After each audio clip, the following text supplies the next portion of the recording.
Welcome back to the Sad Dad Games podcast, where if the games are sad dad, we're going to talk about it. I'm Shan. I'm Eric. I'm Tucker. And today we are joined by... I'm Emerlie. Emerlie, you asked me to ask you if you had anything interesting to share with us today, particularly about baking cakes. Yes. So I have been on Halloween Wars this season 14. And last night, at the time that we're recording this, was the semifinals for Halloween Wars. And if you guys have watched that episode or go back and watch the episode, I think it's pretty obvious that our showpiece was inspired by The Last of Us. So I had a teammate, my pumpkin carver, Alan. He actually has worked on the backdrop for the red carpet premiere of The Last of Us. And so he was familiar with the IP, and I am obsessed with this game, of course. That's why we're talking about it. So yes, we decided to do a Last of Us inspired showpiece, and the network actually approved it because cordyceps do exist in real life. And so we were able to do this showpiece, and I do have a little souvenir here. I took home part of my showpiece. So I sculpted this face out of it's rice cereal underneath. This is dark chocolate, and then I actually have corn silk hair on here that some of it is falling off. But anyway, so he is making a little guest appearance today. But if you guys haven't watched that, get caught up. You can watch all the episodes of Halloween Wars, again, season 14 on Discovery Plus and HBO Max. All right, well, tragedy has befallen our humble podcast with 39 followers. You see, we recorded this episode, this bonus episode of The Last of Us Part 1, where we played armchair philosophers for whether or not Joel is an honest man. And our recording software decided that it wasn't worth keeping. It decided to delete one of our audios. Maybe it used the AI Shan. It deleted software. Shan's audio. It decided with the AI software that what I had said was objectionable, and it did what it could to destroy the evidence. But even I'm going to try don't again. Want to listen to what Shan has to say. They're just like, they don't want anything to do with it. AGI is here, and it has deemed my voice to be unworthy. But I'm here in a different recording software, and I'm going to try again. Well, the audience won't realize it, but on, I think, 3 episodes now, it has recorded, or it has deleted parts of our audio. And so me as the editor, I've had to go in and make the conversation still make sense. So there's a whole huge section where Eric's audio drops off on an episode. There's a whole section where my audio drops off, and for Luke. So it's happened to 3 of us at different times. But on this one, it was specifically Shan who guides our conversations, and that was unacceptable. So we are re-recording this. I just want to point out my name was not included in that. I just need Tucker's to be the only one noted that for the made it audience. unscathed. The unproblematic king here. Congratulations. Thank you. Yeah, but for some reason, your visual was all blurry. It didn't want to record your face.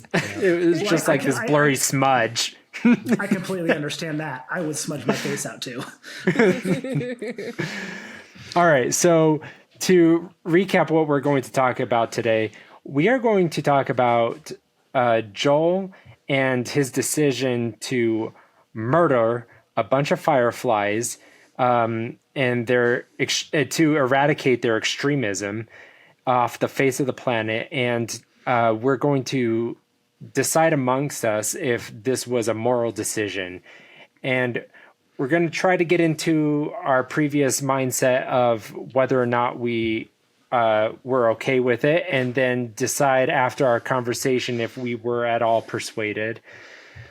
We broke this into multiple sections. I believe we had 4 sections that we labeled with an ick factor of 1 to 10, right? So we had killing the Fireflies as one factor, killing Abby's dad, the doctor, killing Marlene, and then lying to Ellie. So let's start just at the top. Let's give these all our rankings to see where we stand at the beginning. Now, I think killing the Fireflies, I had already decided I had zero ick. No compunction with murdering everybody because I had already decided this was a moral decision. Everybody else? So killing the Fireflies for me initially, I was at kind of a 5 ick. It didn't feel good killing a whole hospital full of people, even though they were trying to do something maybe not so awesome, but maybe so awesome in another way. We'll talk about it. Yeah. I was a solid 0 ick based on how Joel was being treated on the way out. Marlene didn't give him a choice to go peacefully, so he just had to go Rambo on their asses. So 0 ick. So it's how he was escorted out, just like Rambo being escorted out of the small town. It was Marlene like giving power to this her little minion, like the sheriff, right? That exactly. He's like, hey, I don't want you to have breakfast in my small town. Please leave. And that's why Joel was allowed to murder all of them as Rambo would in the movie Rambo. 100%. So this is something that every time I've played the game, I have always been like, what in the world? Because Marlene knows Joel. I feel like anyone who is alive in this post-apocalypse world is a little bit scared of Joel, and they kind of know what he's capable. Like anyone who's met Joel, they're like, well, this is a guy you clearly don't mess with. And so Marlene puts Joel in a very emotional state, and kind of like it's the analogy of like backing a dog into a corner. And then she's like, all right, one random guy, escort Joel out of the building. What? that is not enough people. Like They were asking for Marlene knows what she's doing, right? Everything after that is Marlene's fault. Everyone that died, Marlene should have known better. You have 10 guys escort Joel out of the building. That is her fault. I'm not one for victim blaming, but Marlene was really asking for it. You saw what she did. Yeah. And you saw what she was wearing. Emerlie, what's your ick factor? Okay, my ick factor is very low. Is this out of 5 or out of 10? That's out of 10. 10. I would say probably somewhere around a 2 or so, but I think the TV show conveyed it gave me a bigger ick because it was much more emotional. Whereas in the game, you're used to battling so many people and just slaughtering and going America all over their asses. So you kind of get used to it and it's just part of the game. But in the show, they made it so much more emotionally impactful. So yeah, somewhere around a 2. Okay. Now the doctor, I'm at about a 7 ick. And I'll get into that later. 7 after shooting him in the crotch 9,000 times. No, I'll get 7. into again, if I have to shoot him in the crotch, if I have to shoot him, it's going to be in the crotch at least 100 times. It's going to be with the remainder of my ammo. Because again, this is essentially the inciting incident to Abby's origin story for part 2, right? So I want this to be justified on Abby's part for everything that she does in part 2. And because I don't have a choice, I want if I don't want it to be just like I kind of like slashed at her dad and she's like what is this scene that I happened across? Like, I want her to see something brutal, disgusting, and I want her to be like enraged. I want her to like have this I want her eyes to go red. I want this blinding fury every time she remembers this scene where her dad's crotch is like drenched in blood because I sprayed it with bullets, every remaining bullet that I had, and then I like lit his face on fire. I still felt ick about it, but he was between me and Ellie, my my now daughter. So I just Shan, want to make who it hurt clear. you and why didn't it stick? Sorry, what was that? I said, who hurt you, and why didn't it stick? That's from Community. That was aggressive. I just want to say that I feel like it's really important to note that there is now a soundbite on the internet forever of Shan saying all of those things. So that's it. I just feel like that was an important thing to call out, that that's there forever. Shan should be on an FBI watch list. Yeah. So yeah, the crotch killer. See, there is a part of me that does play games for wish fulfillment. We talk about this like when we get to part 2, wish fulfillment versus narrative transportation. I primarily play single player narratives for narrative transportation. However, in these moments of like player autonomy, where I get to play out how I take on these scenarios, I'm a bit of a nihilist, and I like to go about it in like the darkest way possible, because there are no consequences in like a truly virtualized world. So I like to get the darkest laugh out of it.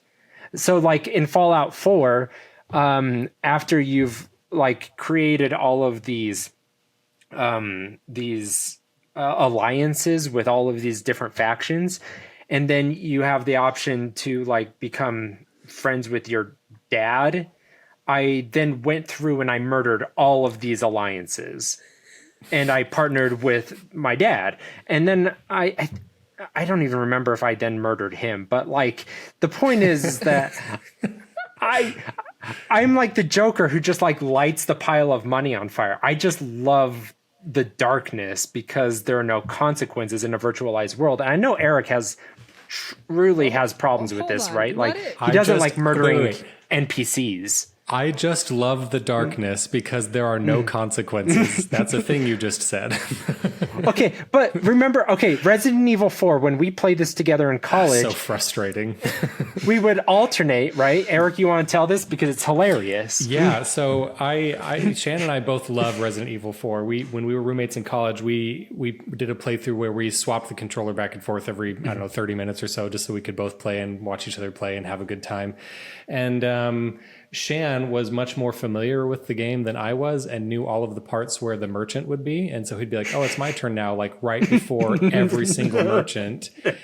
And then he would promptly and immediately kill the merchant so that we couldn't buy anything ever for the whole game. And Shan would just sit there and laugh just like this. And I'd just sit there and stew, be like, Shan, how are we supposed to do the game when we can't buy anything? You dumb?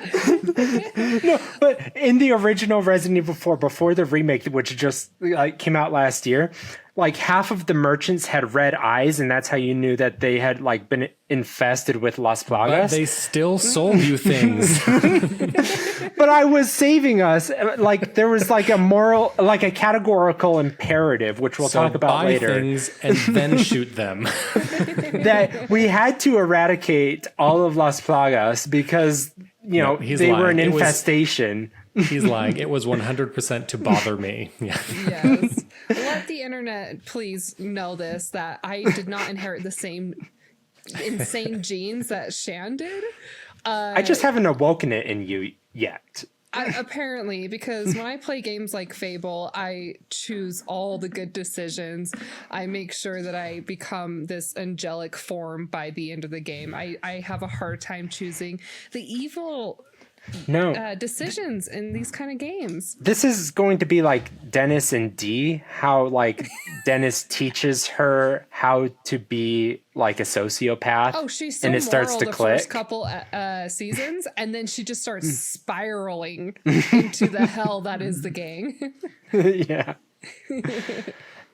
Has everybody done it? It was just me, the ick factor on the doctor. I think, we've just been talking about Shan's ick factor. Okay, but what was your ick factor before you played the second game and knew that there would be a continued storyline to the doctor? Well, I have never considered the moral implications of murdering the doctor until I've already played the second part. So like it's already locked in. I already know what happens.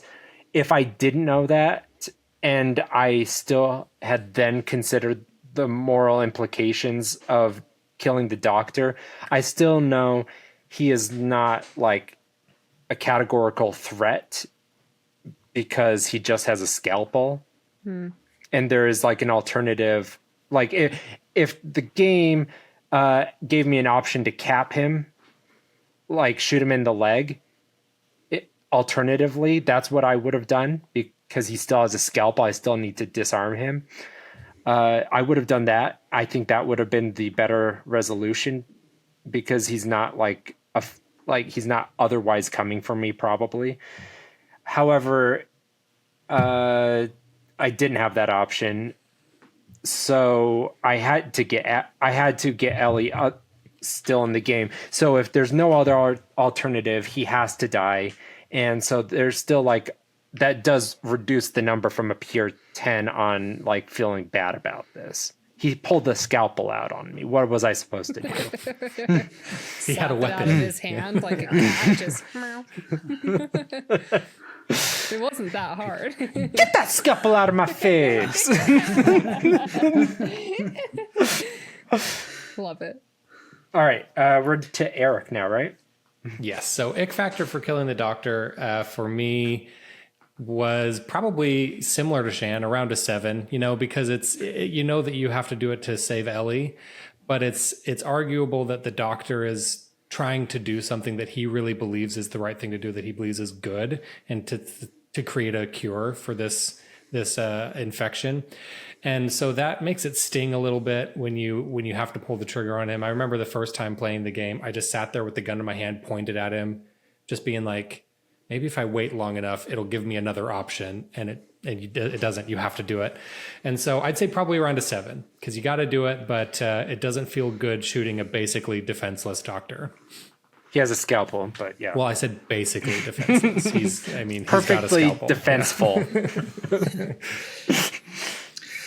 Okay, my ick is a 4. Okay. Let me explain. So the doctor has a scalpel.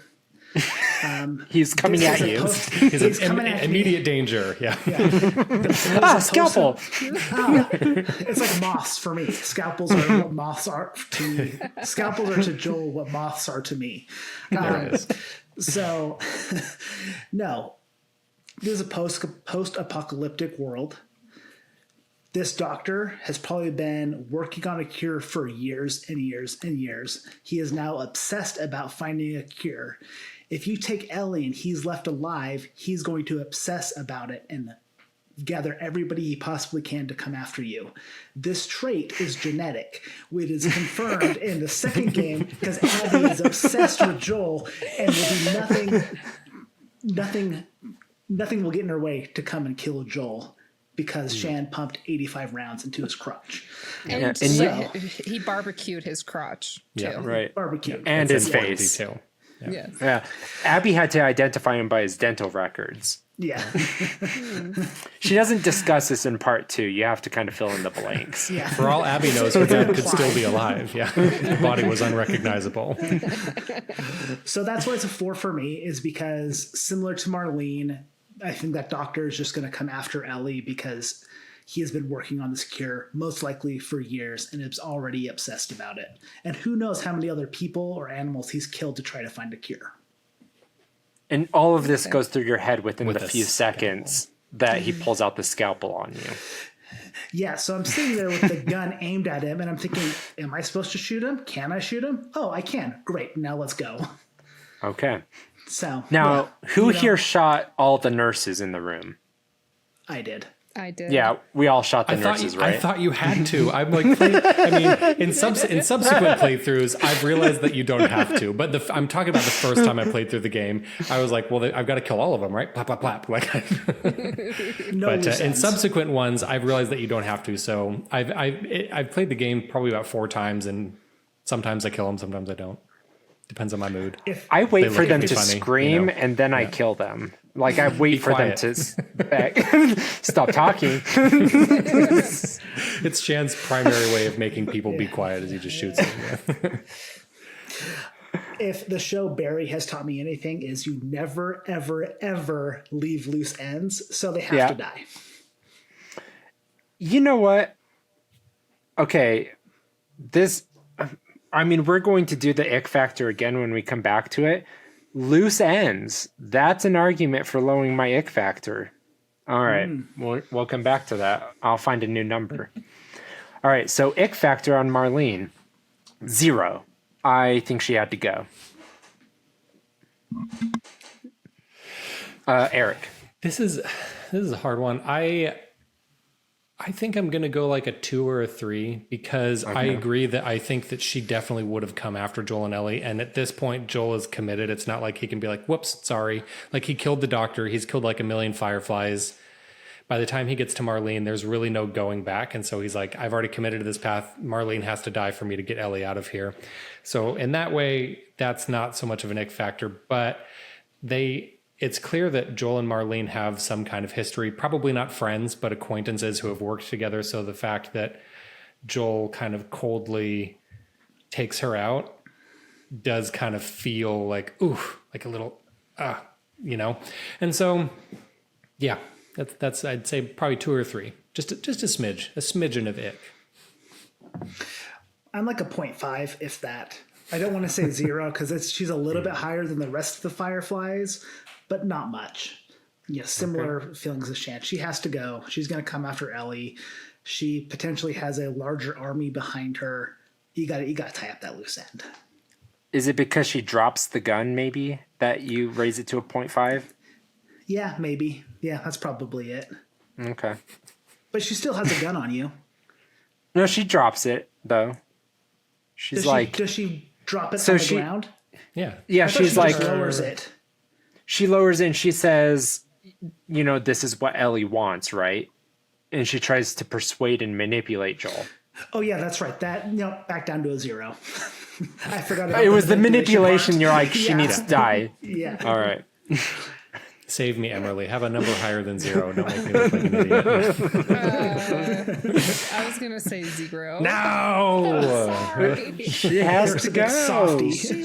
I know. She's just the worst. I'm sorry. Like, she seems fine at the beginning of the game, but by the time you get to the end and you've bonded with this child and she's just like, just let her go. It's what she would have wanted. And it's like, Marlene, you don't know what she wants. You hardly know her. And in the TV show, they do kind of develop her relationship a little bit more of she was best friends with Ellie's mom. And she still is like, just let her go, let her die. And she's not a great person. She made these promises to take care of Ellie and she doesn't care. So either way, I would say 0. I'm sorry. She's a terrible person. That's okay. Not much room for persuasion in this group, it turns out. Would you say that, like, this is where we all were the first time we played the game? Mm-hmm. I'd say that, like, I've become more and more extreme, where it's like I'm just absolutely Really? on one side. I had no idea. Like, you hide it so well. I thought you were so neutral, Shan. This is only my second time playing the game, so I can confidently say that I haven't wavered too much from the first time I've played it, because it's been years since I played the first one. Didn't remember a lot of the details, but as a story as a whole, philosophy as a whole, I think this is about where I'm at on Ix. Okay, so let's talk about lying to Ellie. Now, at the end of the game, Ellie asks you to swear to her that everything you say to her as Joel is accurate, that there was no alternative. I feel like my ick at this point is an 8 because not that like I'm an absolutist on lying, but I do think that their relationship has to be predicated on telling the truth, because so many relationships that they've had have deteriorated over lies, and that's one of the last things that they both have between each other. So I'm at an 8. I do understand that he had to, maybe I'm making too much of the argument, and so we should just call out the number. So I'm just going to say 8, and I'll get into it later.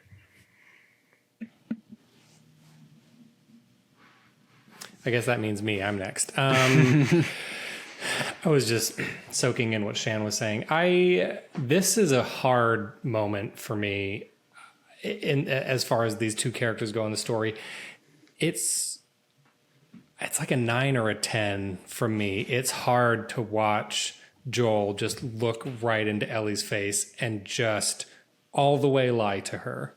Just like she asks him a very straight up question and he just all the way lies. And the only reason I give maybe a 9 is because I think in this moment there is some intentionality to Joel's lie. Like he's doing it for a reason. He's doing it to keep Ellie in his life. And I think that, you know, I don't know what I would have done in his situation. Like, I feel like there is part of this lie that Joel feels like is definitely necessary to keep Ellie as a part of his life, but it still is like heart-wrenching to watch it happen. And so 9 or a 10 for me. It's a hard scene. It's definitely a 9 for me, maybe a 9.5. Similar reasons to you, Eric. You know, there's the saying like trust takes a long time to build and a moment to break, or whatever that colloquialism. Colloquial. Yeah, that. Colloquialism. However that goes, and really in this, trust is probably one of the biggest forms, I guess, of currency in this post-apocalyptic world. It's very rare to come by, and it's definitely a two-way street that most people are very hesitant to give. And Joel and Ellie have been trading this honesty back and forth and this trust back and forth for months. I think we're close to a year at this point in the game. And he throws away that relationship for a very selfish reason, is he doesn't want to own up to what he did out of complete fear of losing Ellie. I understand why he lies, why he feels the need to lie to this 14-year-old girl. You know, she probably doesn't have the emotional maturity to consider his side of things. But yeah, still a 9. Lying, I think, really destroys the relationship, really taints it to a point where it probably can't ever be the same before this incident with the Fireflies, before he saved Ellie. Okay. So I would say, I think last time I did somewhere around a 3 ick. So I'm on the complete opposite end of the ick factor than everyone else. And how's it feel? It feels fantastic. We have to talk about all ends of things. Yeah. And so when it comes to this, I totally understand where you guys are coming from, but I also understand that this is a teenager and a dad-like figure, and those are the two kind of people who have the least communication. Like myself, like I can talk to my mom about very deep things. I can be more open with her, but I have poor communication with my own father. I have a good relationship with him, but I have poor communication. And I think despite the months that they've spent together and had to rely on each other, I think no matter how much they already mean to each other, there's still that, well, how much do we mean to each other? Maybe Joel, he knows how he feels about Ellie, or he's still trying to figure out how he feels about her, but she has made no indication that she feels anything as strongly back to him.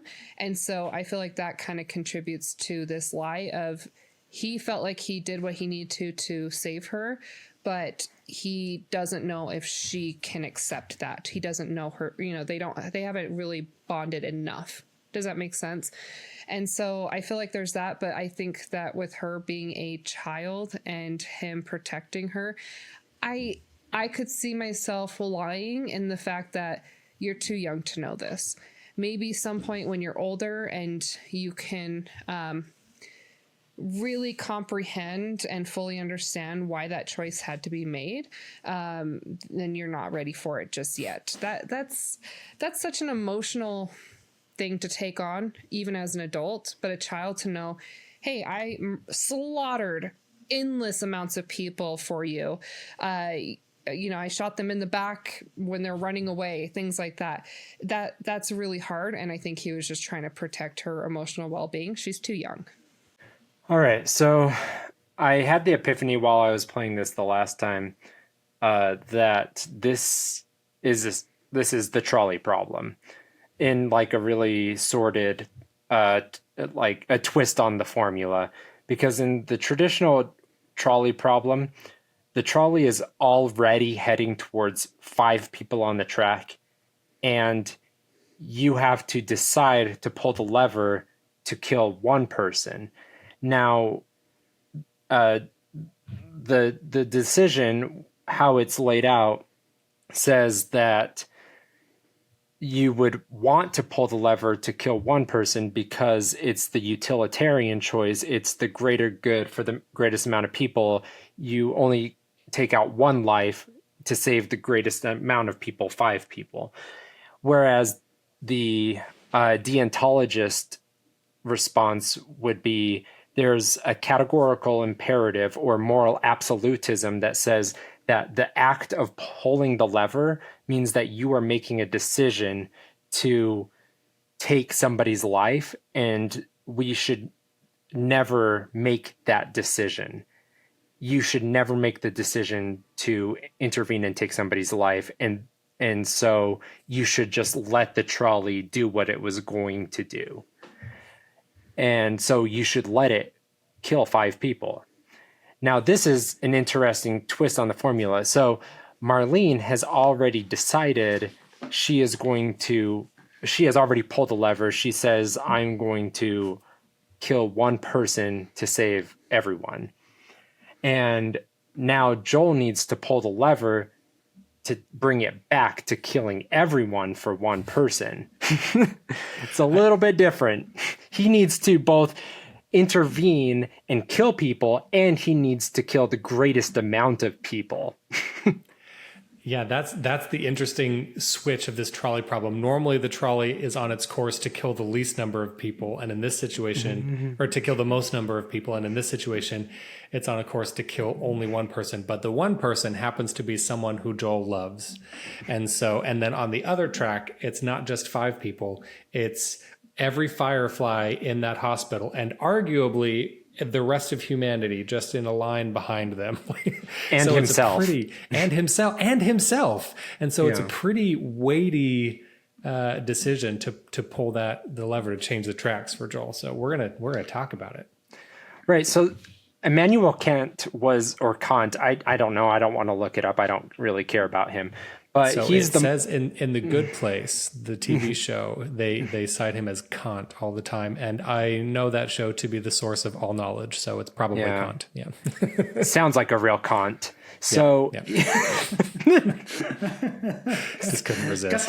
had to. I said it normal. That's staying in. I love that. A lot of good sound bites from Shan this episode. So Immanuel Kant, he was the moral absolutist, so I think that the argument is a little bit different.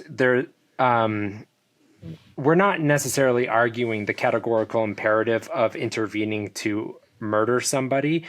I think that the categorical imperative is that Joel is a parent, and as a parent, you have the categorical imperative to protect your children.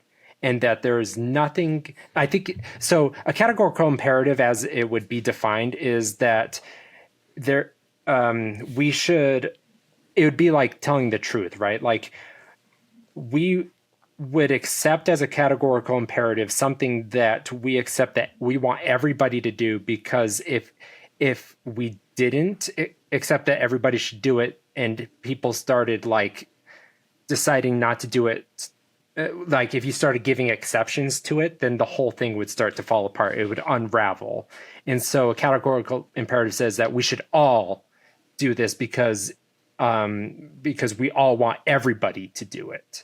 Yeah, humanity is the category and the imperative is the thing you want to do. So a categorical imperative is something that we collectively feel like all humanity should adhere to. Right. So I think I had never considered this argument. I had previously been on the side of like I thought it was really interesting, or like I thought it was just like it made me sound like such a badass to say Joel's the anti-hero and he did the wrong thing. He's a bad person. He's just like Walter White. Like he's the bad person. You're a bad person for rooting for him. He did the anti-utilitarian thing and he killed everybody. He's a bad person and you're a bad person for liking him. And then this is the first time where I realized that, because it's the first time I played the game since having a child and since looking into this philosophy nonsense. And I realized that as a father, I now understand that there's a categorical imperative that every father deserves to protect their children. And I would allow any father the latitude to do the same. Yeah. Can I maybe flip the script on this just a little bit? Maybe not flip the script. Take a little detour here with me. So I agree what you're saying, Shan. I think the fatherhood aspect of it really trumps a lot of other arguments in this, because I think it is a categorical imperative. Yeah. So on Marlene's side, Marlene has decided to sacrifice Ellie, the one person, not to save everybody, but for the possibility to save everybody. It's not a guarantee that the doctor is going to find a cure. It could be he gets in there, kills Ellie, and you know what? We didn't find the answer. My bad. She's just dead now. Put the cordyceps down and someone stepped on him and it's a whole thing. Now we can't do anything with it. Yeah. Exactly. Accidentally sat on her brain. Yeah. So Marlene has flipped the switch already. And I think Joel is completely justified to flip the switch back, because it shouldn't have been switched in the first place. If that makes sense. Go ahead, Eric. Well, I was just going to say that's something really interesting because Marlene took Ellie while she was unconscious, or knocked Ellie out, and then we're as the players, we're led to believe that Ellie has not had any opportunity to say one way or the other what she wants to do. And so that creates a really interesting argument as well, that it's like, well, what does Ellie want? And we see towards the end of the game that Marlene tries to use that against Joel. She says, this is what Ellie would have wanted. To be like, you don't know what Ellie would have wanted. You didn't ask her. Like, and so I feel like I'm stepping on Shan's toes a little bit because he's got this whole nice thoughts planned out. But I think that's a really interesting argument to be like, well, why didn't they get Ellie's opinion? What would they have done if she had said no? What would they have done if she had said yes? That's exactly right. So what's interesting, last time we attempted this argument, I believe nobody had really considered the fact that Ellie didn't get autonomy in this decision. We just considered the utilitarian argument of the greater good. But then we had just completely disregarded that Ellie didn't make the decision in the first place. And there are a ton of utilitarian philosophers out there. And we've all seen Lost, right? So I'm going to nobody here research it. I haven't seen Lost, but go ahead and spoil it. It's fine. Nobody here research philosophers, so I need to talk about Lost so that I can help this conversation flow. Lost is the perfect medium to explain complex philosophy. That was a nice way of Shan saying that none of us did our homework, and so he's gonna help us out. Yeah, it's going to help us discuss utilitarianism. So there are many utilitarian philosophers out there. Okay, so what are the two names of, I'm just going to give one of the names away. John Locke, what is the other name that he goes by? David Locke. Nailed it.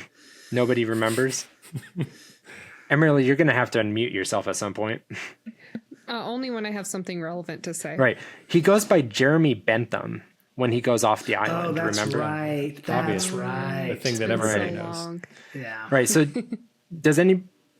so these are both utilitarian philosophers, and John Locke was a utilitarian philosopher who argued that all utilitarianism is the greater good, but his was that that he also argued for autonomy and property, and that govern like that the right to govern should come from consent of everyone. I'm completely bungling this, right? Because I'm no professional, but he argued for research. life and property and all that nonsense, right? Like he believed that we should go for the greater good, but we still should respect autonomy. And that is reflected in John Locke's character while he's on the island. Okay, who remembers Jeremy Bentham? Hold on. John Locke in Lost, though, he makes the selfish decision of exploring the submarine and ruining people's chance to get off the island. That doesn't seem very John Locke-esque. He is taking autonomy away from the rest of the people on the island. What a butthead. Right. Okay, let's not dig into it too deep. I just want to talk about like overarching. He cares about self-determination. He cares about autonomy. He cares about life, liberty, property. All right, then he goes off the island. Shan's argument, he just wants to move on. Well, I haven't considered this. I've only considered what I've thought about. He's still a dick, right? But what does he become when he leaves the island? He becomes a bigger dick. He becomes Jeremy Bentham. And what does he do as Jeremy Bentham? He starts manipulating everybody. And he starts doing every single thing that he needs to get everybody back to the island. He starts using people. He starts destroying their lives. He doesn't give an F about their humanity. And then you take the goal of the greater good, which is the necessity to get back to the island. You take that to the absolute logical conclusion of like doing everything that you absolutely need to do to get to that goal. And it comes to the conclusion that he has to take his own life. And so this is the Jeremy Bentham utilitarian philosophy, which is you have to weigh the amount, like there's a term for it. Let's see if I have it pulled up. It's hedonistic calculus. And it also went by philosophic calculus, which is essentially there's like this heuristic that you follow. And it's a calculus that says it's the sum total of all pleasure and pain produced by an act. And if the ultimate pleasure is greater than the ultimate pain, then it is justified. That act is justified. And you can go ahead and do it because it is still producing a greater good. And so in hedonic calculus, that it includes intensity, duration, certainty, remoteness, which is how far into the future the pleasure is, fecundity, which is how likely is that pleasure will generate other related pleasures, and purity, if any pain will be felt alongside that pleasure. So Marlene is a Benthamite. She is the only person here who has decided she's going to take away autonomy, a human right, which no other philosopher except like Plato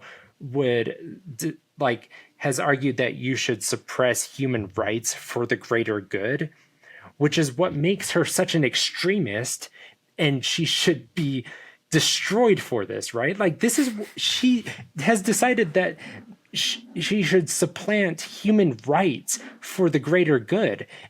Like, that's insane. If she had gotten consent, if she had respected Ellie's autonomy, that would have been something, but she didn't because she is insane. So I think this is an interesting point because, and again, this is the second time we've had a conversation about this. So the first time we had this conversation, I was pretty I was very focused on the greater good, like Shan has been talking about, where it's like, well, Ellie could have if her one death could have saved everybody, like what a hard decision to make. But then as we go and we talk about this, and we talk about, I think it really does boil down to giving Ellie her autonomy, giving her the ability to consent. And if that's taken away, then all bets are off. Like, that's something that I kind of came around to that way of thinking as we talked about this, and so again, I just wanted to call that out that this is a thought process of mine that had changed as we discussed this, because I think that is really important, and especially Joel, as close of a thing as Ellie has to a parent or guardian, like he should be the next in line to make that decision, and he said no. And then Marlene was like, well, here's one person to escort you out of the building. And then everything happened. And so I think that Joel is very justified in what he did, because he was protecting his child, who was not given the choice of whether she wanted to consent to this surgery that would take her life.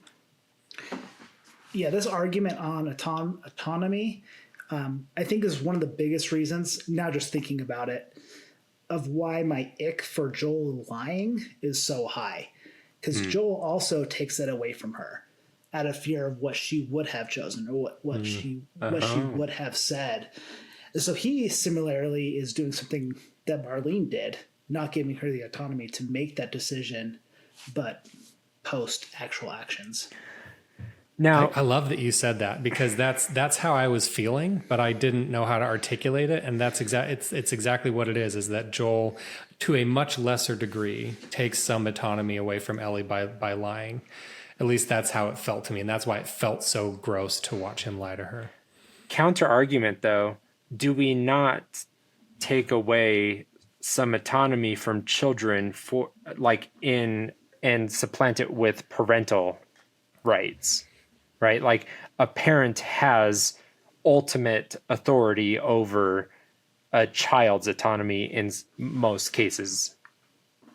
Yeah, so I mean, yes, that's a valid argument, but especially in the teenage years, that authority starts to switch to where they're becoming more self-autonomy, or they're Right. becoming actual autonomy. But like autonomous. I know Self-autonomatized. that like government doesn't literally exist, but like what we have all agreed to nationally at this point is 18 is where autonomy kicks in.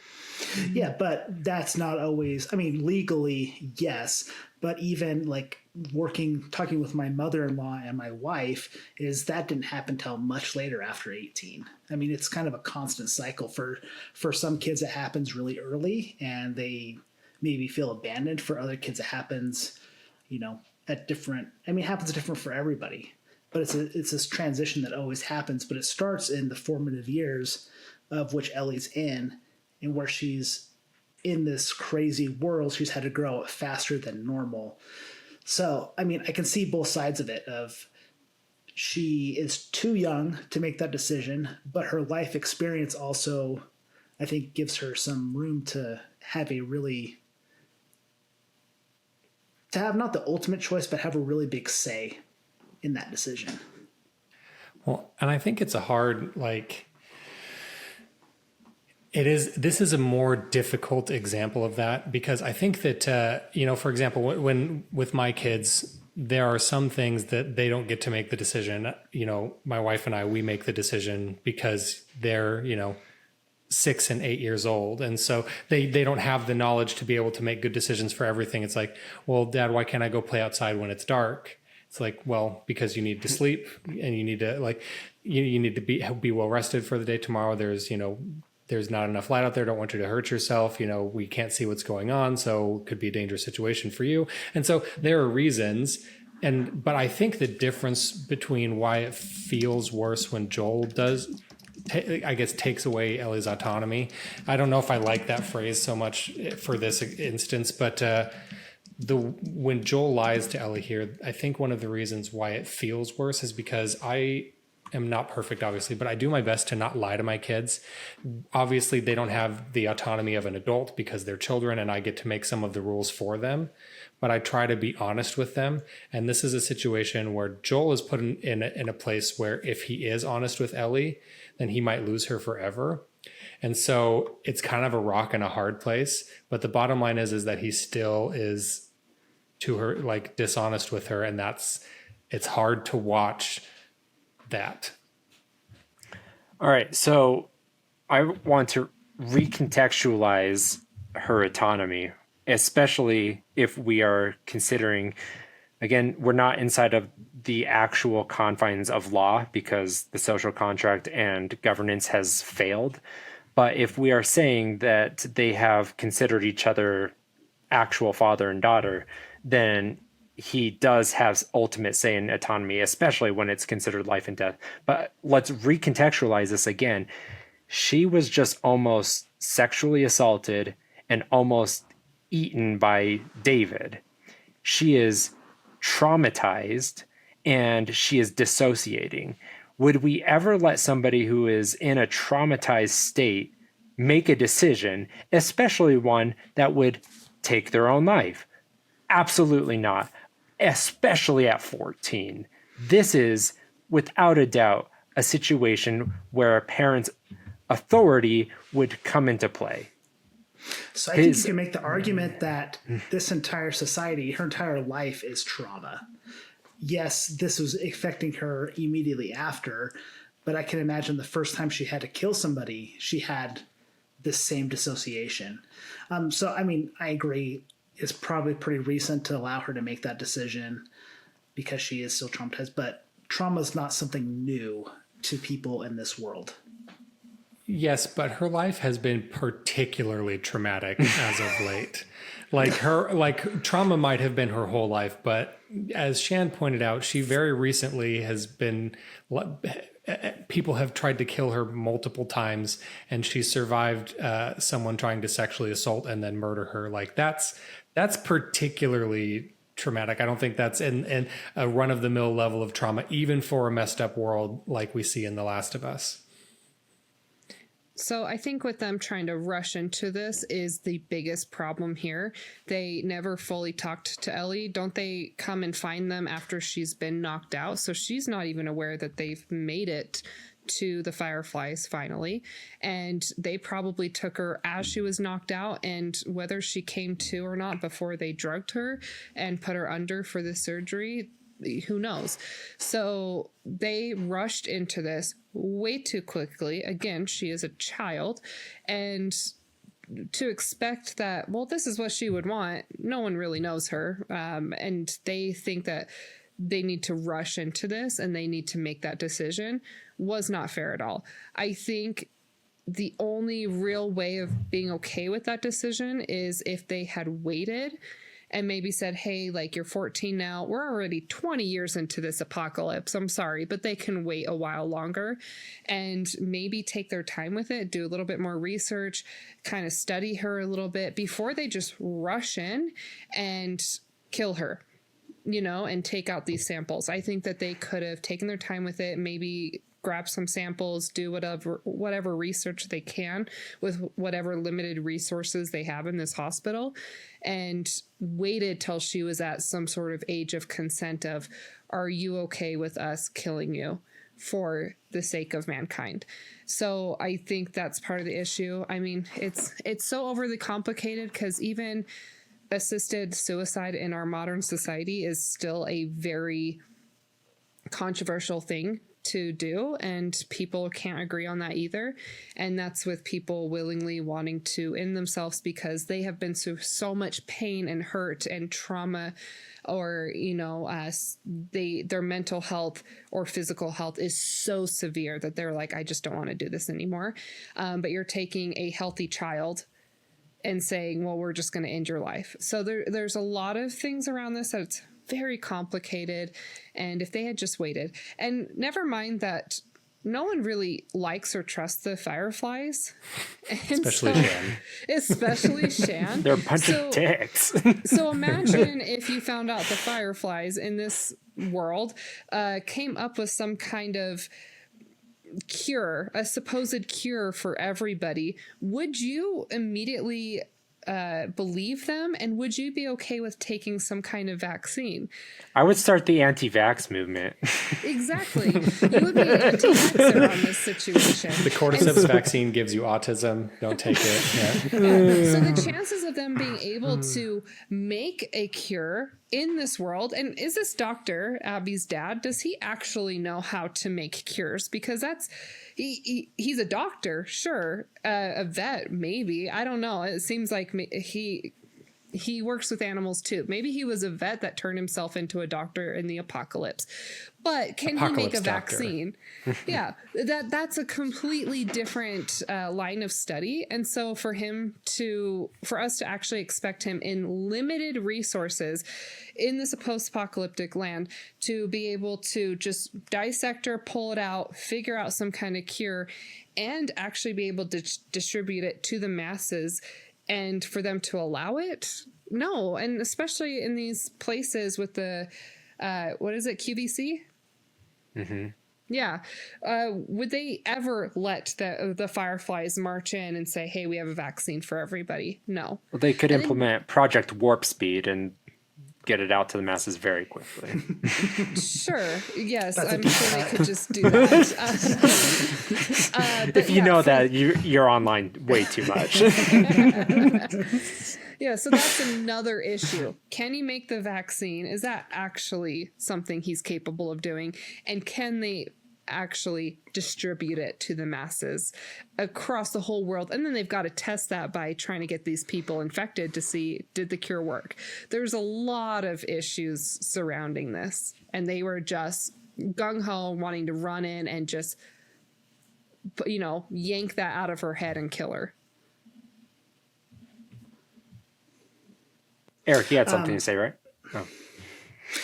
Yeah, so I want to I agree. Emerlie, the timing is very suspect here. The rushing in to pretty much kill this girl, to rush for a cure that you've been... Yeah, that whole point. I loved your entire point. And I just want to clear up. I agree with you too, Shan, on the trauma side of things. I just think you can make the argument that her entire life is trauma, but the trauma doesn't make it better. No, it doesn't make it better. But anyway, the recent trauma with David, plus the timetable, the timing isn't right for this decision to be made on anybody's part.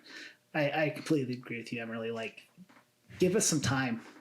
Give it a few years. Do some additional research. Eric, go ahead. I also agree. But I'm playing devil's advocate. I agree that the smart thing to do would be to take some time, do some tests, give it a minute to sit. But to play devil's advocate, think that they're feeling a sense of urgency because the world is so dangerous. They're like, we could give it time, but who knows what's going to happen tomorrow? What if a million clickers swarm this place? So like I said, I think that I agree with that point, that it would be better for them to give them some time, but I'm sure that they're thinking like, we've got to do this now. Who knows when it'll be safe to do this again. Well, they probably should have escorted Joel out. If there are 1,000 clickers are going to come, he could just handle it himself. Just put Joel outside and he'll take care of the clickers. Yeah. So again, Marlene is a Benthamite, and according to the hedonic calculus, she has to minimize pain and maximize pleasure on the shortest timeline possible, which means that even if it curtails autonomy, she has to murder Ellie immediately because it would reduce the amount of pain for humanity as soon as possible to get the antidote and the cure out to humanity as fast as possible. As a Benthamite, that totally checks out. Yeah, and to Shan's point there, when you're in the hospital going around, like right before you go to save Ellie, you can find some of Marlene's journal entries, and she mentions that she's feeling a lot of pressure because she was supposed to escort Ellie to the Fireflies, but instead she has Joel do it because she thinks that Ellie will have a better chance of survival with Joel. So you see these journal entries from Marlene. She shows up to the Fireflies empty-handed, and all the Fireflies are kind of understandably mad at her. This is something that they wanted, they believed in, and so they're really upset at Marlene, and you can see that in her journal entries. She's like, people are looking at me differently, they're giving me the side eye, and so I'm sure that Marlene felt pressure to do it quickly because to redeem herself, to be like, see, I did it, it's okay, let's do it right, see, look, I did it, it worked. All right, so I have no problem with him mowing down everybody with a gun between point A and B because or a flamethrower. flamethrower, that was a No, unique he one for me. saves his flamethrower for the doctor. For the doctor. Yeah, for Abby's Not me. dad. I saved a canister for him, but I had two. Right. Oh. One for everybody else, one for the doctor. That's correct. So I had never used a flame canister on human flesh before. This section, I usually save them for the bloaters, What, but what a weird way to phrase that. Why would you say it like that? Just say a person. I said it normal. You weirdo. But like they have a whole like unique animation for like writhing in fiery pain, and Yeah, it's pretty upsetting. Like it's some. not. It is not toned down. Do we need to talk about the moral implications of using a flamethrower versus a gun now? it draws out the pain, to be fair, but do they deserve it? Maximizing the greatest amount of pain for the longest amount of time possible. The opposite. It's the opposite of what you wanna do. hedonic calculus. I am an opposite of Bentham, or at least I'm trying to reverse their calculus for what they have done to me. So my thought with that, when I played through this section, I did mostly use a flamethrower, and that's because it was very effective. Because you could just like throw a brick Spray and then someone would come and then you just spray and then they're gone, and then someone would be like, their other buddy would be like, oh no, they're on fire, and they'd come running too, and you could just kind of a conga line of charred bodies, and so I felt terrible doing it, but it was effective. I had no The problem ends with justified the mean. So it made sense to me. Again, like I had zero with like anything between point A and B because they had weapons and I had to get there as fast as possible. I thought anything there was justified. Then getting to the doctor, he just had a scalpel. You could have disarmed him some other way in reality, but in the game there wasn't, and he just would not let go of that scalpel. Shan tried. Those nurses, they screamed a little too loudly, so I had like a 9 ick, but they were a little bit annoying. So, and Tucker's argument, no loose ends, because loose ends will always come back to hurt you. Is this right? How's that argument go? Yeah. That's it. That's the argument. Yeah. I think I totally am on board with that. These nurses, this is like the Abby thing, right? Like there was some loose end somewhere, got out, got it around, loose end, Joel dies. That's what happens. All right. So I'm down to like a 2 on the nurses now. I actually feel pretty good about that. I feel a lot better about killing those nurses. Marlene. Okay, so let's play out this scene, right? So you go down the elevator, Ellie's still knocked out, and Marlene has a gun on you, and she lowers it and she says, please, she tries to argue, please don't do this. She could save so many lives. She arguably doesn't know that the doctor's dead.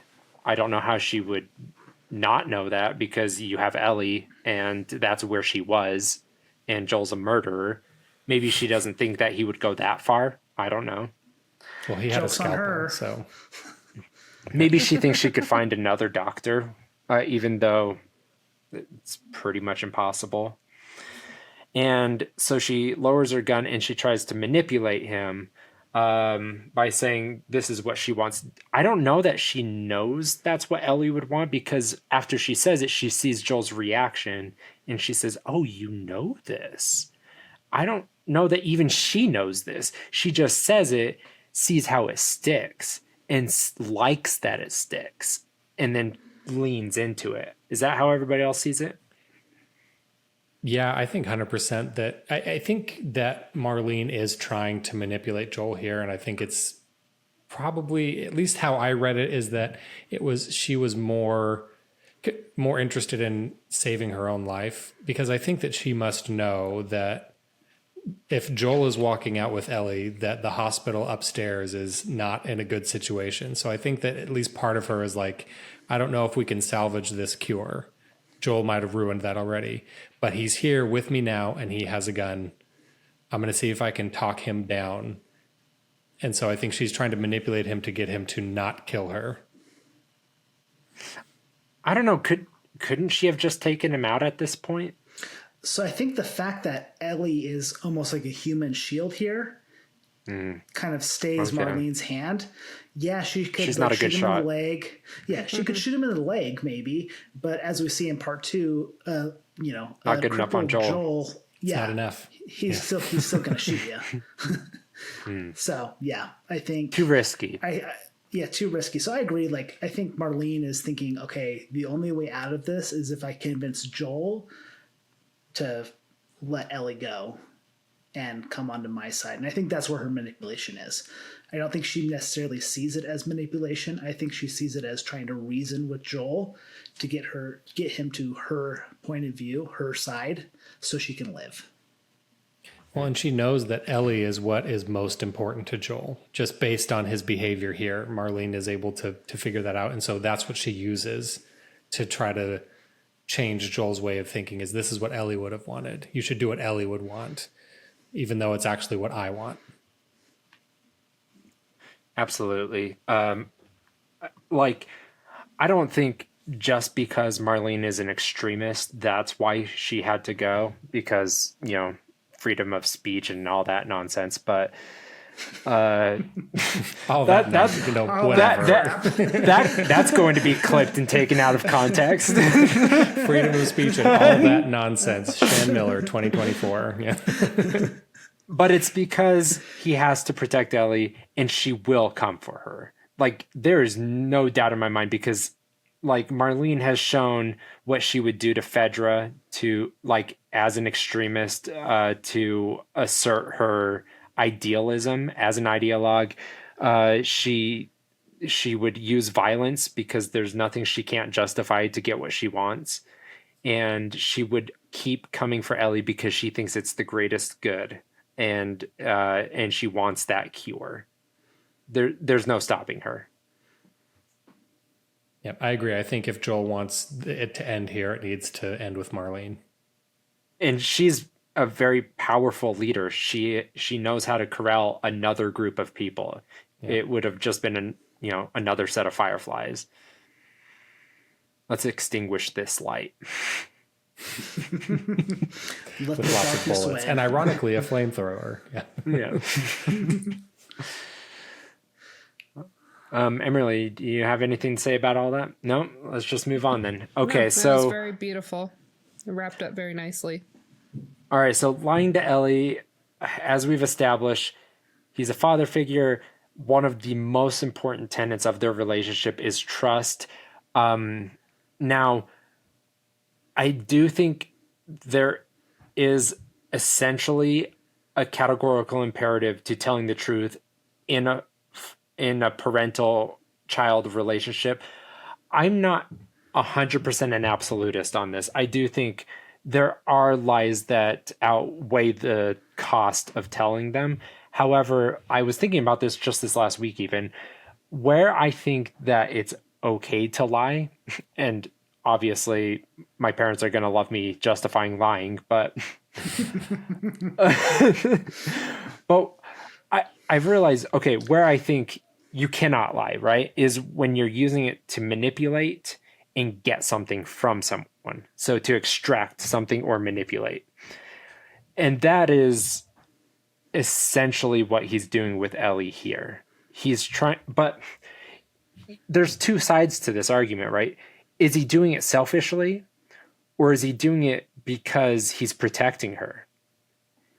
Arguably, he needs to tell the lie to keep her there, because if she runs off because of this, then he can't protect her, and he needs to. Like, she's a child, and she would die out there. So it can be selfish, but it can be two things, as April says about Ron's disease. Stuff can be two things. You can have two things. About his what is it? He has a hernia, and she asks if he has some other disease like an STD or something. No, I said I have a hernia. I know you can have two things. I'll stand by my previous argument on this of Joel is taking away her autonomy, and that's, to me, I'm more absolutist on that part of it. But as a parent, his authority overrides her autonomy. I guess he still needs to allow her to try to make that decision. Whether it goes through or not, I think that's where the parenting comes in. But she still has to be able to make a choice. I just think like if you have a hierarchy of like what's more important, because like nothing can be like nothing's going to be perfectly like one, like there's going to be no perfect answer to like an order to all things. There has to be a hierarchy of like what you think is more important, and you're going to have gray areas.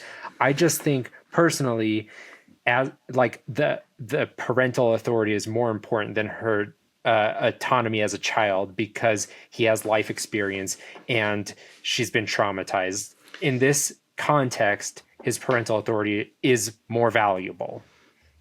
So on the counter argument to that, part of why there's parental authority, why parents make choices for their children, is because they have a fuller picture. They have more knowledge of what's going on. Him not sharing that knowledge to allow her to even think about what her choice would have been, I think is wrong. He is purposely withholding information from her and not even giving her the option to even think about what she may have done. Trauma aside, like I said, being able to say, I think it's a totally different story if he tells the truth and Ellie says, hey, I want to go back and I want to give my life for this cure. And Joel fighting back on that, saying, okay, I understand that's what you want, but X, Y, and Z, give us some time. You're traumatized. He's not going to have that mature of a conversation with her, obviously. I'm going to imprison you because you can't leave. You. Exactly. It's going to be like, what's that Stephen King? Misery. Misery. There we go. Yeah, it's going to misery her. Well, excuse me, Mr. Man. So yeah, I think just the withholding information where she can't even think about it is what's wrong. I still think he has a choice, or he has the authority to help her navigate that situation and help her see that it's maybe not the right thing to do, but she needs that information.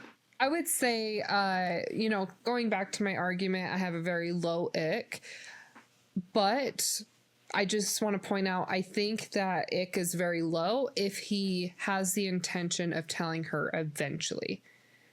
I'm okay with him withholding it now, immediately after it happens, as a 14-year-old who is severely traumatized and continually has these adults deciding whether or not she deserves to live or die, or be their dinner, or be, violated and all that stuff. This has just been an ongoing thing, and it's just been awful. I think she needs some time and rest from all of these horrible things.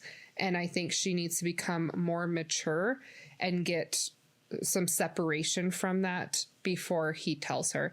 If he thinks that he's never going to tell her, then yes, my ick would be higher. Yeah, I think that's a really important caveat. Fair enough. Is if he eventually tells her, I think, yeah, that's fair. But we don't know if he was planning on eventually telling her. But he does eventually tell her, but it's because she forced him. But it's hard to say whether or not he actually was eventually going to tell her. I don't see that in Joel's character to eventually tell her. There's nothing that points that he would do that, but okay, then my ick goes up. I was going to say, I think that, and I mean, I'm not Joel, but I've just based on what we know about the character, it feels to me like he probably intends to keep that secret. Like that that's not, because I think he's really afraid of what the truth would do to his relationship with Ellie. And Ellie is the most important thing to Joel, and fear is I think a great motivator for a lot of people. And in this instance, I think it's a great motivator for Joel to keep that secret. I don't think he intended to tell her. That's how I feel about that. Okay. It reminds me of Parks and Rec when Andy has his leg casts on, and he wanted to tell Anne, but he really likes it when she makes him breakfast. Yeah. Same thing. Okay. All right, So you made that so relatable. It's exactly the same thing.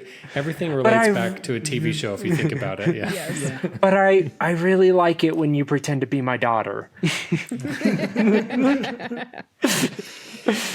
All right, so let's do a quick. I don't know that we all changed at all, really, because like ick factor on Fireflies, 0, Doctor. Okay, loose ends, that persuaded me. Plus justifying part 2. I'm down to like a 2 now. Marlene, 0, had to go. Lying to Ellie, I persuade myself because parental authority. I was persuaded. I am down to like a 4 now. I was at an 8. I'm down to a 4. So for this one, like we mentioned a couple of times, this is the second time we've talked about this. So I tried to kind of go back to my mindset when we had this conversation the first time towards the beginning. And so I gave my ick factors at the beginning based off of that. And so now my new lease on life, my new viewpoint on all of this is I think that for killing the Fireflies, ick is significantly reduced down to like a 1 or a 2. It's something that Joel was well within his right to do as her father, but still killing a hospital full of people is not an awesome thing to do. So it still feels like maybe like a 1. Like it's like, it doesn't feel good to kill a bunch of people, but they had his daughter and they were in between him and his daughter. And so justified.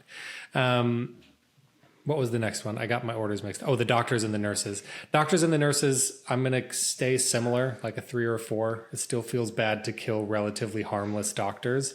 But again, in between Joel and Ellie, and they definitely would have, loose ends. And he definitely pulled a scalpel.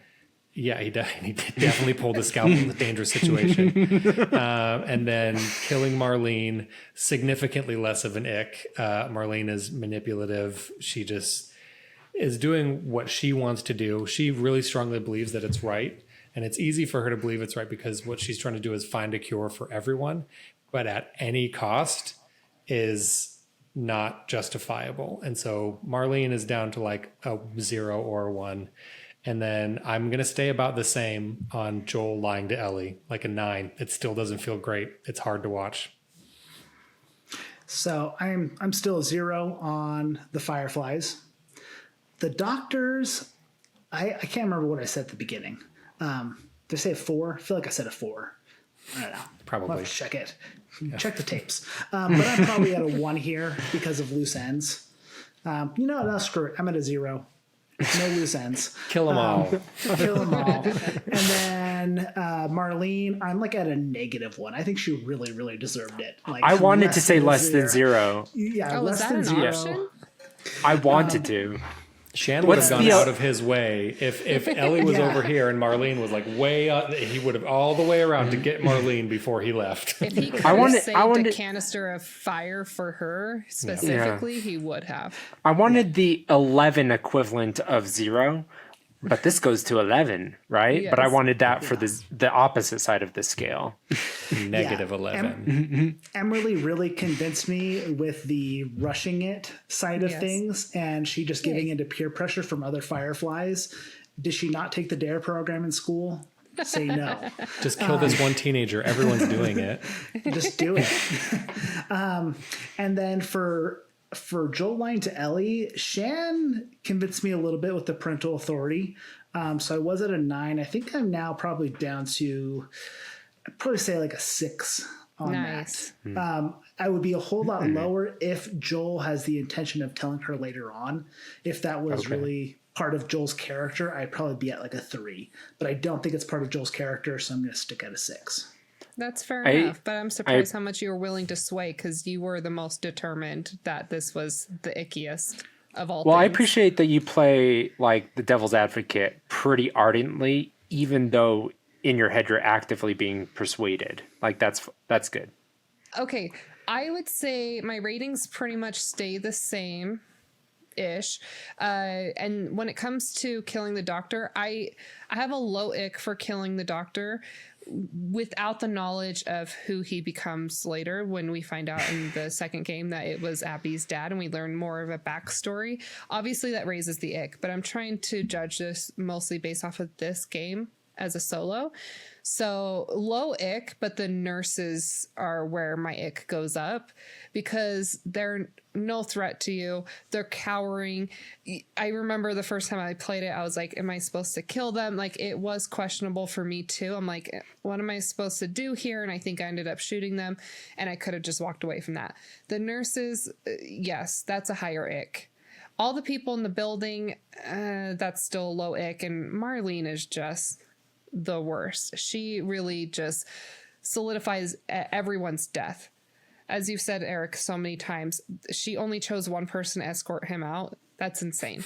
It's her fault. Yeah, like she knows his backstory, apparently. She knows what he's capable of. And she's like, well, thanks for spending months on end going across the US and finding us here when we weren't even where we were supposed to be. They were supposed to be in Colorado, and they ended up in Salt Lake City. So he's really put in some extra effort to get her there. And she's like, okay, just get out of here. So yeah, she's still now knowing I can go negative. Yes, negative 11. She's the worst. Yeah, she says, go hey, away. Steve, Steve, you're a new Firefly. Why don't you take Joel, this trained killer, and his killed his way across the country out. You'll be just fine. It's fine. Yeah. Yeah. We technically don't know that guy's backstory. He could be a trained assassin. Nope. His name is Steve, and this is his second day as a Firefly. Even if he was Steve the Miracle Assassin, one person is not enough people to escort Joel out of a building. Yeah. All right. Well, so we've done our philosophy, had something of an argument. I pretended to know some philosophers. Now we're going to swerve a little bit, we're going to talk a little bit about the visual motif.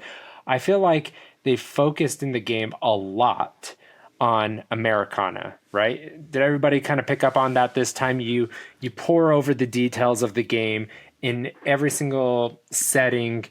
It's just draped in like the ethos of Americana and all of the locations that they chose.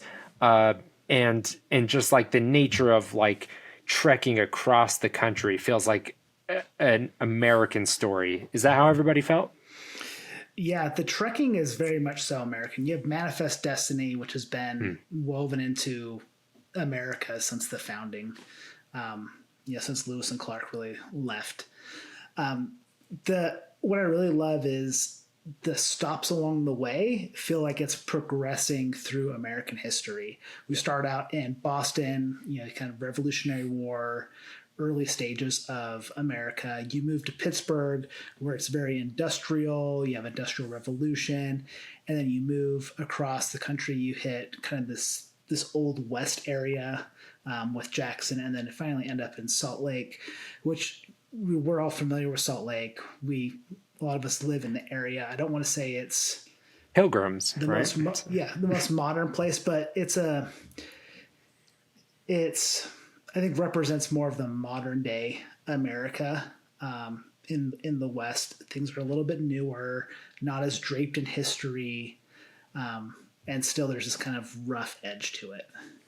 Well, I just want to say again, specifically, like there's a lot of history in Utah specifically about pilgrimage, and maybe it represents something of that history. Yeah, that's a really good point. So I think it would be really interesting to see a game like this played out in a different country, but I don't know if it could be played out in another country. I really love that Americana vibe that we get, like you've been talking about, how as you go across the US, you see different stages of America. But I don't feel like this really would work in another country. This makes me think of Shaun of the Dead, where they ended up doing a zombie movie in England, right? Somewhere in that area. Yeah. It's in Europe. But I love how in that there's really no guns, because in America we've got guns and you will find them everywhere throughout the game. But Get them out of vending machines. You just pop in a vending nickel. machines, exactly. But when it comes to like Shaun of the Dead, it's been a while since I watched it, but I don't think they get a gun really until they end up using the one in the bar, and they think it's like fake. a musket. Yeah, it's like this really old gun, and it's like it's a Winchester, because I think that's the name of the bar. But they have this like Winchester that is above the bar on display, and his friend says it's real, and they're like, that's not real. And then eventually they pull it down and they have to use it, and he's like, I effing told you it was real. And so yes, I don't think a game like this could play out realistically in another country. In America, we've got guns, we've got all of this, you know, vast history, and it's such a huge country. It does take months on end to travel across the US by foot, maybe a little, you know, they use the car for a short while, but whereas, you know, it would only take a couple weeks maybe to go from one end of the country to another in Europe, because their countries are so small. Right. And to another point, we have cars, and most countries have public transport that would be shut down at this point. That's a really those good trains point. I aren't didn't running even on think about time. that. Yeah, you're in Japan, you're probably screwed, right? Because the Shinkansen is shut down. The only time the trains are late in Japan is in the apocalypse. Yeah, Yeah, I'd say even then the trains are probably only like 1 or 2 minutes late. yeah. They still got them running, And there'd be Not so quite much as shame. punctual. I think it's really interesting. I would love to see this kind of a story, like how this apocalypse event would affect a story set in a different country, because I think that for this particular story, that it is definitely very draped in Americana, and it's a very American story. You know, pilgrimage. There's guns. There's an outbreak, and it has a lot of really deliberately American themes. But I think that it would be interesting to see the Last of Us world in another country and how different that kind of a story would be. Because I think it's kind of like, well, the Last of Us could never happen in another country. And it's like, it could, it would just be a very different game and a very different story. They would have different themes. And I think that would be, I wonder what that would look like. I don't really have an answer to that or a thought where I wanted to go with that. It just kind of it would be interesting to see the Last of Us set in, you know, another country. I also want to point out that like some of the underlying tension in a lot of these places you go to, one of the motifs is like Joel, he hates institutions because what happened to his daughter Sarah is they decided Sarah would be resource intensive because she was hurt, or at least they thought she might be sick or whatever. She wasn't worth it. So they decided to kill her. And so ever since that moment, he decided he hates all of them. He hates all institutions. And that is deeply embedded in America right now. Yeah. This populist movement. Everybody hates institutions right now. It gets bigger every single year.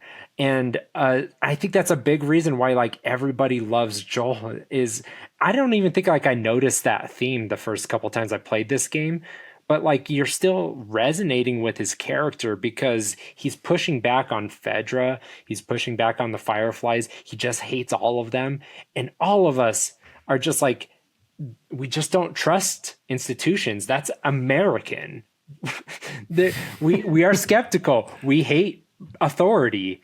We have ever since the Revolutionary War. Like that is how our country started, is with skepticism and hatred of authority. And really wanting tea.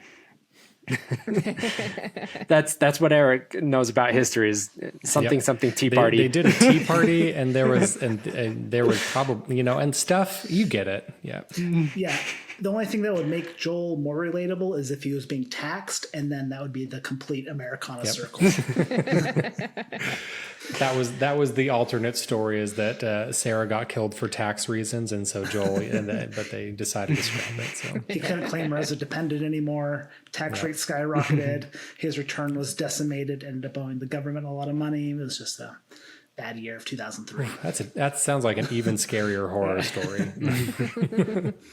Okay, even in the show, Nick Offerman, he's the most American character in the entire franchise. He says not today, you jackbooted fucks, or something like that. And he's a survivalist. He has a wall of guns. He has the Dresden flag on his wall. Don't tread on me. Of course this takes place in America, and of course this guy's still alive, and it's so American, and these populations of people would still, I bet a lot of countries were absolutely decimated, but we weren't, because we have guns and we have a thirst for violence. We love our violence. We often lament about, there's pearl clutching about violence in video games, violence in movies. But I'd argue that deeply embedded in our culture is the thirst for violence, and that the movies and the video games were inevitable because of our culture. They were going to happen anyway. Well, you look at the military industrial complex of the U.S., it's the leader in the world by far for a reason. And it's not because we're peace-loving people. We love to, shake our fist at people, speak quietly and carry a big stick, or whatever. Was that Teddy Roosevelt? We just love to saber rattle at people. I'm probably using all these terms incorrectly. Come at me. Yeah, saber rattle and tea parties. You get it. Yeah. America. Yeah.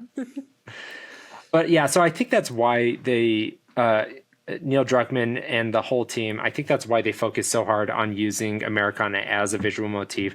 He was very specifically saying, this game, this story can only be America, and you can't transplant these characters into any other story setting or whatever and have the story make sense. It is what it is, and it resonates with us. It's our ethos, it's our pathos, it's everything about our country. I think it just makes sense. Well, and I think all good stories have that, right? For whatever setting that they're in. It's anything that is a story well told has deliberate motifs behind it. And the motif for this game is Americana. Well, one of the big motifs for this game is Americana. And so I think it's a hallmark of a good story that we're able to pick that up as we're playing and see that it is distinctly that. But I think that that's true for any time you're experiencing a good story in a game or a movie or a book. They've all got themes. They're not there by accident. They're purposeful.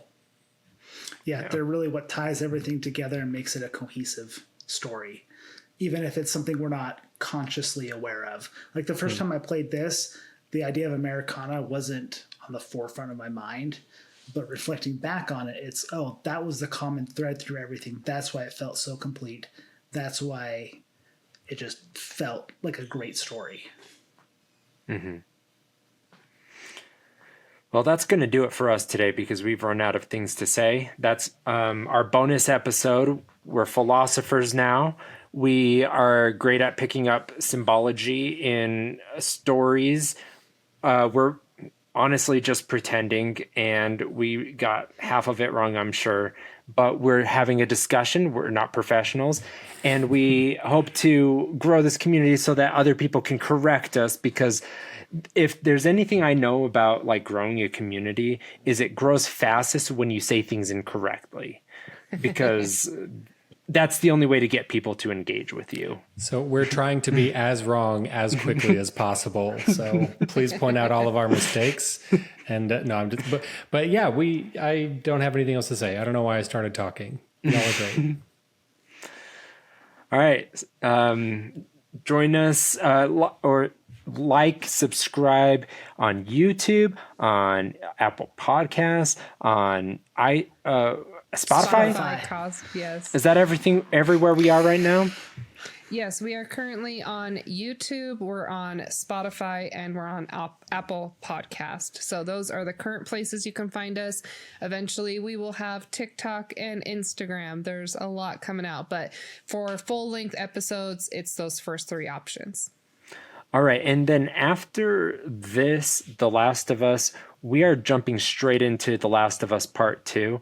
And simultaneously, we are also doing Silent Hill, and we're playing that one blindly, so it's less spoilery. We're only spoiling the segments that we've played as we go because we've never played it before.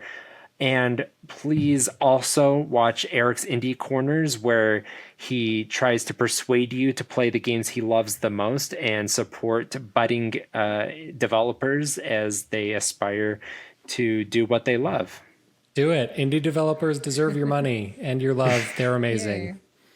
And also you can watch me playing Silent Hill 2. I've been live streaming some of it. Right now I've live streamed almost 8 hours worth of that game. So if you want to, I don't know why people watch live stream gaming, but if you want to, it's on YouTube. And then you can also watch me on Max and Discovery Plus if you want other kind of content. Tell your friends about us. Please tell your friends about us. We have 39 subscribers, and it's mostly our wives. Let's make it an even. All right, we're gonna shoot for the stars. Let's make it an even 40, you guys. We can do it. We're shooting for the moon. 45. Ooh. Whoa. But we dream. All right, bye. Bye, y'all. Bye. Outro. Bleekadoof, bleebadee, bloopity blow.